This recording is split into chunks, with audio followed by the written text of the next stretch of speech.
Supreme court ఇచ్చిన తీర్పును వ్యతిరేకిస్తూ ఎస్సీ వర్గీకరణ వ్యతిరేక పోరాట సమితి ఆధ్వర్యంలో బుధవారం భారత్ బంద్ పిలుపులో భాగంగా మున్గోడులోని అంబేద్కర్ యువజన సంఘం ఎస్సీ వర్గీకరణ వ్యతిరేక పోరాట సమితి ఆధ్వర్యంలో బంద్ నిర్వహించడం జరిగింది. ఈ సందర్భంగా వారు మాట్లాడారు. సుప్రీంకోర్టు ఇచ్చిన తీర్పును వ్యతిరేకిస్తూ ఎస్సీ వర్గీకరణ వ్యతిరేక పోరాట సమితి ఆధ్వర్యంలో బుధవారం భారత్ బంద్ పిలుపులో భాగంగా మునుగోడులోని అంబేద్కర్ యువజన సంఘం ఎస్సీ వర్గీకరణ వ్యతిరేక పోరాట సమితి ఆధ్వర్యంలో బంద్ నిర్వహించడం జరిగింది. ఈ క్రమంలో వ్యాపార వాణిజ్య సముదాయాలను, ప్రభుత్వ ప్రైవేటు విద్యా సంస్థలు, ప్రభుత్వ కార్యాలయాలను బంద్ చేయించడం జరిగింది. ఈ సందర్భంగా ఎస్సీ వర్గీకరణ రద్దు చేయాలని కోరుతూ మండల కేంద్రంలో పెద్ద ఎత్తున నినాదాలు చేస్తూ ర్యాలీ నిర్వహించి అంబేద్కర్ చౌరస్తాలో నిరసన తెలిపి తహసీల్దార్ నరేందర్కు వినతి పత్రం అందజేశారు.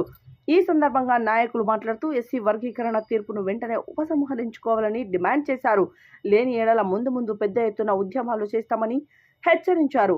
ఈ కార్యక్రమంలో నాయకులు పెరుమల ప్రమోద్ కుమార్, ముచ్చపోతుల నరసింహ, ముచ్చపోతుల శ్రీనివాస్, రెడ్డిమల్ల యాదగిరి, చలిచీమల యాదగిరి, బెల్లంబాల శివరాజు, ముచ్చపోతుల శ్రీకాంత్, బేరి రవీందర్, నీరుడు రాజారాములు, దశరథ, పెరుమల్ల శ్రీరామ్, లక్ష్మయ్య, చింతపల్లి సాగర్, బొల్లు శ్రీను, వంశీ, పవన్, అంబేద్కర్ యువజన సంఘం సభ్యులు, ఎస్సీ వర్గీకరణ వ్యతిరేక పోరాట సమితి నాయకులు పాల్గొన్నారు.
సుప్రీంకోర్టు ఇచ్చిన తీర్పును జై మాలా, జై మాలా, జై మాలా, జై మాలా. ఐక్యత, వదిలాలి. మాలల ఐక్యత, వదిలాలి. మాలల ఐక్యత. వదిలాలి.